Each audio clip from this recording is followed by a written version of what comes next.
How would you like to be able to awaken your power using expanded states? Michael Tierno will tell us how he co-founded Men of Integrity retreats focused on men's emotional clarity, relational health, and authentic leadership, and helped establish Heart Sanctuary in Peru's Sacred Valley. So, Michael, tell us, why is it important for men to awaken to their power, to transform and to grow using expanded states? And what exactly is expanded states? Heal Podcast with Lily Patrascu shares longevity and anti-aging techniques to stay young forever, increase energy, overcome addiction, and live your longest, best life ever. Shared by world's most innovative, alternative, and traditional health thought leaders, healers, and doctors. Discover quantum healing strategies to heal your mind, body, and soul. Sure. So let's start with what expanded states are. Expanded states are any states, any kind of like way of being, time-wise, like in your being, where you're looking and operating from a sense of more than through the blinders of ego, so to speak. So we have all these sort of beliefs and ideas of how the world works, and even all the labels that we carry, father, business owner, whatever these labels are, and even the language we use, even the language that restricts how we think about things. Different languages have different words for different things. All of these sort of cognitive milieu that you might have constrain us and put us into boxes. And expanded states is any sort of technique or modality that brings us outside of those predefined sort of ways that we think we are, and brings us closer to what we truly are, which is a deep state that is outside of all those labels, outside of language, precognitive, and we can expand ourselves, our understanding of our relation in the world, our understanding of our relations with other people, when we can operate from that more wide, open, apertured view of ourselves and our role in the world. Why is it important for men? I think it's important for men and for women, honestly. I just happen to work with men in the retreat setting, and then I work mostly actually with women in the one-on-one settings. So it just happens to be that women are a little more open to exploring that less restricted space than men. But we do have these retreats, and it's really important for men because society tends to put a lot more. I mean, we always think about the patriarchy, all this kind of stuff, but men suffer from the patriarchy as well in terms of restricting what we can feel, what we can be, how we can relate to others, how we react to things. There's a lot of like rules and regulations that are outside of consciousness usually that regulate how men are. And in expanded states, oftentimes through our retreats, men are able to explore vulnerability, compassion, gentleness, and find the comfort that lays in those qualities, so that they can be better husbands, wives, employees, employers, and people in the world. Thank you. So tell us what happens at one of these retreats, and how are men able to awaken to their power? Well, what happens at the retreats is we have as many as 6 guys show up to a retreat somewhere, different locations, and we use a variety of entheogenic substances. I don't want to get too much into the details of what those are, but to break down those barriers of the egoic consciousness and open them into like a more expanded awareness. Then we have a whole bunch of like activities and workshops that help cultivate the new awarenesses that they have during their journeys, their experiences. We do a lot of teaching and a lot of workshops. We teach about how we are, those quiet voices that are often not so quiet, that are telling us how we should be, or maybe critical voices, the inner critic and whatnot, how to adjust our framework of that languaging that we talk to ourselves in a more generous way for ourselves, finding that self-love and whatnot. We have a big component that is how to be better in relationship with our female counterparts, the people that we are in love with. It's the retreat that I have specifically, Men of Integrity. It's heterosexual men who want to be in relationships with heterosexual women. So men and women, for example, have sort of different needs in relationships, and we explain how to kind of understand one another in a better way so that communication can happen better. and drop down those barriers and approach our counterparts, our feminine partners with more vulnerability, more openness, and more clarity and more honesty. A lot of times, a lot of the problems in relationships are guys trying to keep it together and hold off on their open-heartedness, and that is a point of separation. And then how to explore that, and also explaining what like women have to deal with in the world. And understanding their perspective on a lot of things helps them. We have some meditation. We have, teach some movement exercises and breath work. And, it's a packed 4-day thing. It's very busy, very tiring. And without exception, the people that come out of it, the men that have come out of it, have come out with quite a bit of transformation in terms of going into their lives with a renewed vigor, renewed energy, and a new kind of more flexible point of view for how to be more engaged with the world, which is what's important. Thank you. What kind of entrepreneurs find this workshop, this retreat, most fitting to their lifestyle? Does it tend to be people who have already got like a failed marriage, who have, I don't know, multiple failures in terms of like leadership stuff that went wrong? Or is there any kind of like, people that basically have failed so heavily at something that they feel like, oh my God, I have to really deeply make, a massive effort in this area? Or does it tend to be even people that are just aware that they need to optimize their communication and leadership and awareness, and they're just like making an effort in that area? Yeah.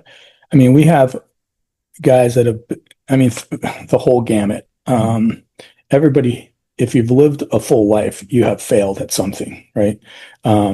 If you haven't failed at anything, you haven't been trying hard enough, right? Because if you're doing hard things, some things are going to fail. So failure, I don't think, is an indicator of doing poorly. Failing at something, even a marriage or whatnot, it just means that you weren't trying hard enough, or you're on the wrong path and somehow. And then you can learn failure is the greatest teacher. But in terms of the group of men that we have all over the map, tailing towards the more successful in terms of like business and stuff like that. But usually I think the common criteria, if that's what you're asking, is men who have done whatever they are doing, whether they're, hyper successful or like, more middle class sort of things, or they've tried to do what society has told them, and they feel that there's kind of a hole in their heart with regards to like, I need more. There has to be more to this existence than just what I've been told. Like, for example, take a highly successful person. Like, I've been working, I got a lot of money, I got a car, I got a family, and still something's missing in my life. And so what might that be? And so our job, our goal, what we're doing is to try and help them find that key element. And a lot of times it's just their interface with the world, kind of changing identifying what are the most important things in your life, right? It's not your car. I mean, if it is, something's wrong, right? But it's, how it's usually the relationships with people, and how can we foster those things, that children, friends, how can we really increase the connectivity we have with others? That's where the magic is at. That's where people who are successful have been failing because they feel lonely. They feel kind of isolated, even if the material stuff is there. And so work on that. And then also there's a fair dose for the folks that haven't been choosing hard enough. There's a fair dose of like helping them find their way of like, are you doing the best you can in everyday circumstances with what you have? Like, come on, you can push forward. You can always do more to challenge yourself, because we really believe that the growth is in the edges. It's not in being comfortable. So the retreat isn't very comfortable, but it's full of edges that people discover for themselves and are able to like then grow from there. Thank you. Let's say someone doesn't have the possibility of coming to your retreat. Is there any habit or a series of habits or routines they can practice by themselves at home that will still enable them to awaken their power with using expanded states? Okay, well, this wouldn't be using expanded states, but it is probably the best thing that anybody can do. Straight up the best thing. And it's going to sound maybe counterintuitive, but it is to slow down. Slow down in conversations, slow down in their activities, so that they can do whatever it is that they're doing, let's say just talking to their wife, right?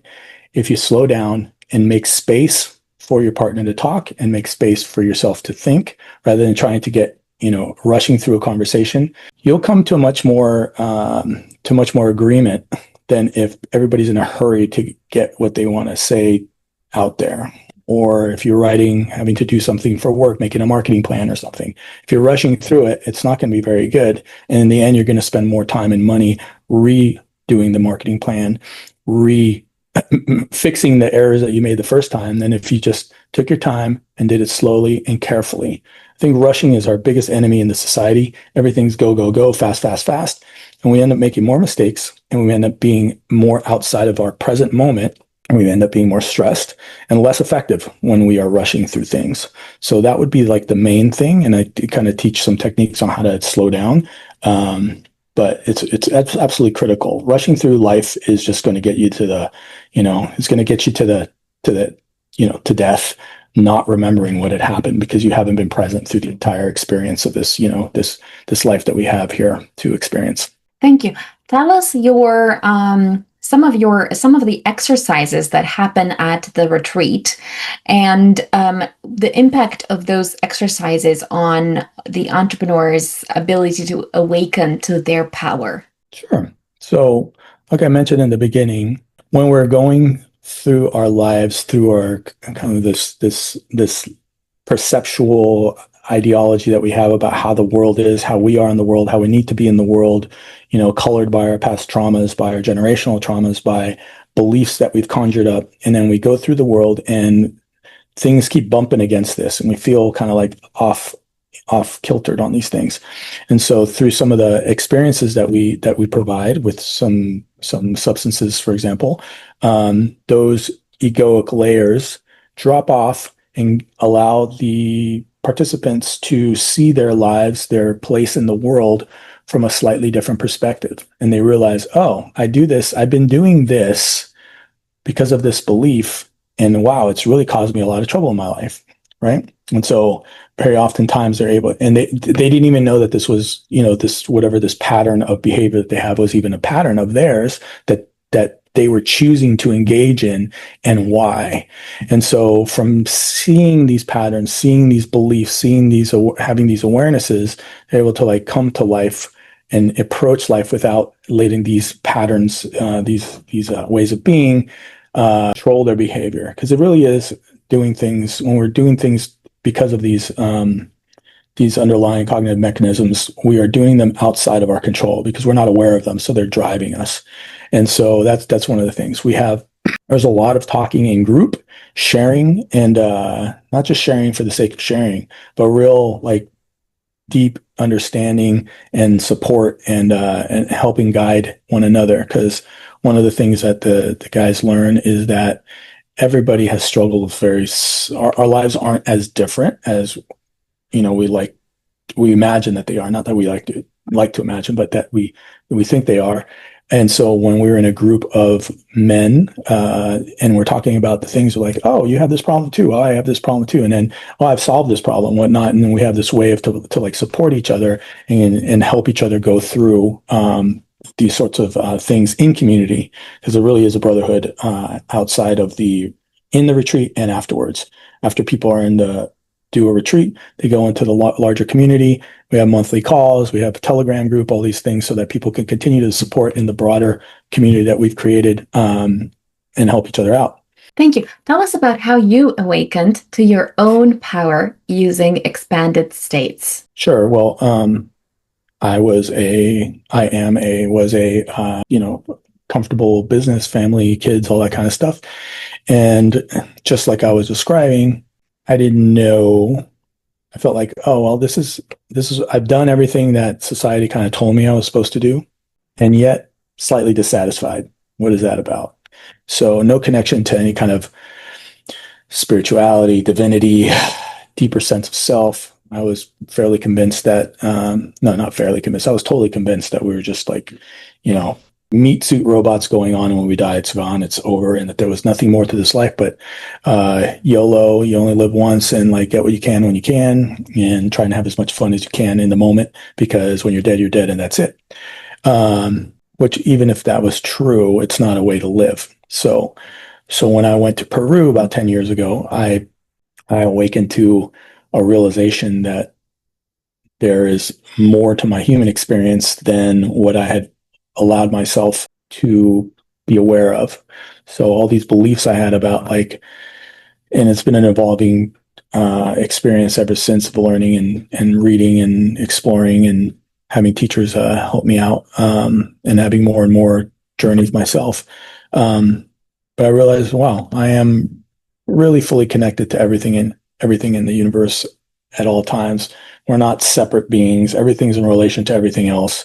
We are not isolated, nor should we. We should be in community. We should be appreciating our friends as much as we can, giving them support and having them support us, spending time together, you know, spending quality time with the people we care about. Like that's what's important, really fundamentally. And then if you want to have a lot of money and do all that kind of stuff so that you can enjoy the company of others more, that's great. But it's about connection, and doing what is your purpose. So I found that this was my purpose. It was not something that I set out to do. And like this was, if you had told me 15 years ago that I'd be guiding people on these journeys and helping them, come to deeper awareness of themselves, I would have thought you're crazy. But yet again, I've been compelled to go in this direction and learning, and I've been told I'm quite good at it. So I'm going to continue on this path as long as I'm comfortable with it, as long as I'm enjoying it. Thank you. How did this awakening change or impact or transform your relationship with others, or your relationship with your, I don't know, wife, or life partner, or your relationship with your colleagues, or like your relationship with as you're going to the train station, or as you're like driving your car? What's different now? Oh, a whole bunch of stuff. So first of all, I got divorced or separated like 5 years ago, which was great. And since then I've been living the, most amazing relationship that, like, outside of my capacity to understand is even possible. So very happy there with my current partner and my life partner, what I consider my life partner. So, and part of that has been because I'm not scared to be vulnerable. I'm not scared to express myself, and also set a container so that she knows that she can tell me whatever she needs to tell me, and I'm not gonna, get upset or, personalize things because she's telling me because she wants me to know and understand her, right? So, so that would be one thing with the love relationship. Going to the train station and whatnot, the one thing that is always on my mind is that everybody is dealing with something. And so I have a deep compassion for every human being that's in front of me. So wherever you are, someone's struggling, someone has a family member with cancer, someone has some kind of disease that they're struggling with, someone is worried about being able to pay their rent, somebody's child is sick or is, worried about making a car payment, whatever it is, everybody has something that they're really struggling with at the moment.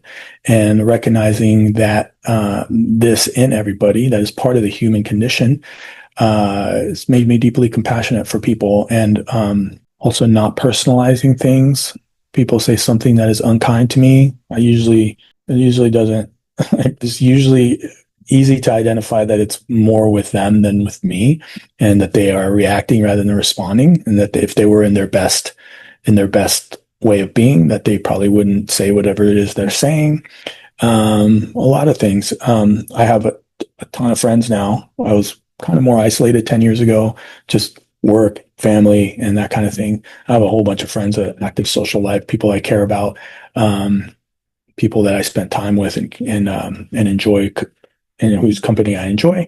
So everything's pretty much changed, about as changed as it could possibly be without me not able to actually like levitate or fly. It's really quite a beautiful transformation, I guess you call it, but just a different way. And it all started with me making the changes in myself. It wasn't that I needed that's another thing, to go back to your other question, is just like, what can you change? If you start making changes with yourself, the people around you will also start changing. You can be the avenue just by being more open-hearted, more vulnerable, more grateful for the life you have. Other people will be attracted to that. And people that you are already in relationship with, they'll either leave because they're not not for you, or they will themselves see that you are happier and want that for themselves, and then they will start to be more grateful, compassionate, and open-hearted as well. Thank you. Give us 3 case studies of entrepreneurs you've worked with that have also awakened to their power using expanded states. And give us some specific examples, like you just gave for yourself, of what they specifically got from the experiences. And like, was there something in their communication that changed, that transformed the relationship that they now have with their wife? Or what is it that you feel has changed for these 3 case studies specifically? Sure.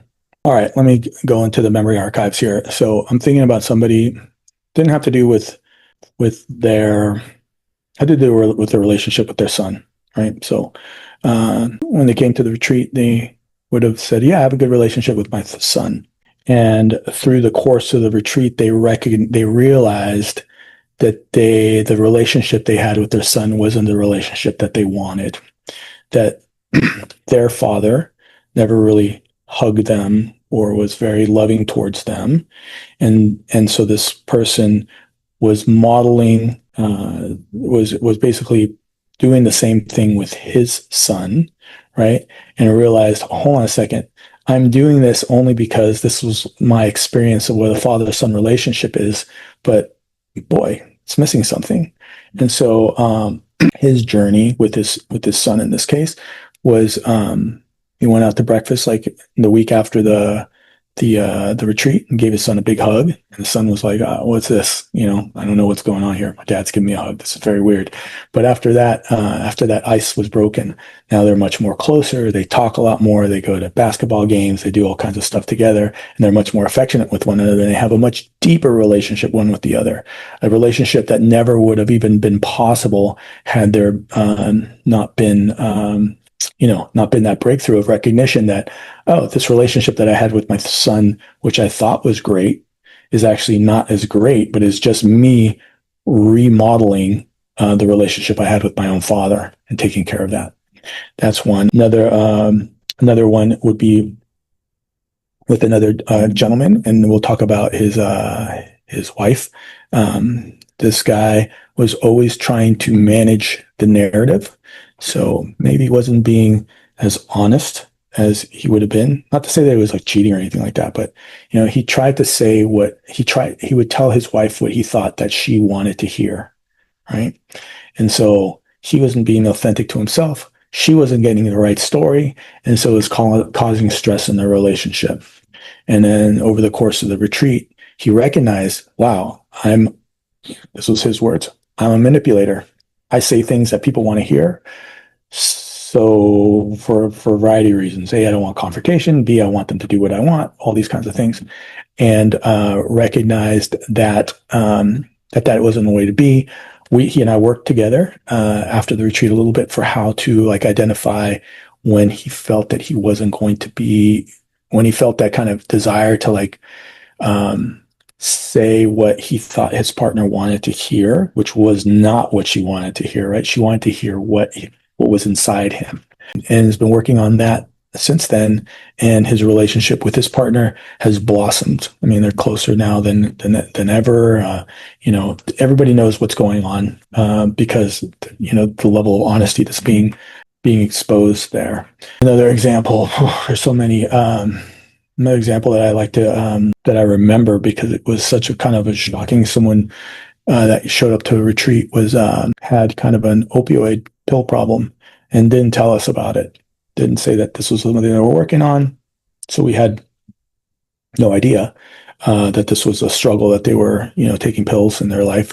And on the last day of the retreat, this guy went to one of the facilitators, not myself, but said, hey, I got to show you something.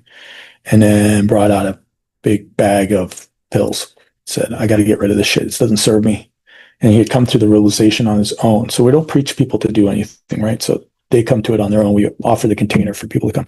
So he realized that this was really causing him quite a amount of stress in his life and causing him to not be as effective as he could be. So help me get rid of this. So they flushed all the stuff down the toilet. And then, of course, he had a hard few days because he was, used to taking these pills, and he stopped. And so the community that was at that retreat kept calling him every couple of hours. Hey, how you doing? How you doing? How you doing? You okay? You can do it. And he kicked it. He hasn't been on it since. And that's happened with dropping some kind of habit. So I want to be clear. We're not like a 12-step or like get off drugs kind of program at all. However, 90% of the folks that have come to our retreat have given us something, whether it's drugs, porn, marijuana, alcohol. 90% of the folks give something up. They just realize something's not serving them through awareness, and they just stop it. Maybe it's exercise more, unhealthy habits, whatever that is.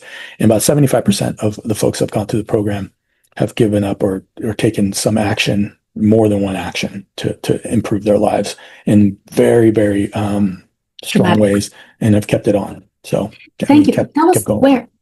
Perfect. Mm-hmm. Tell us where entrepreneurs can find you.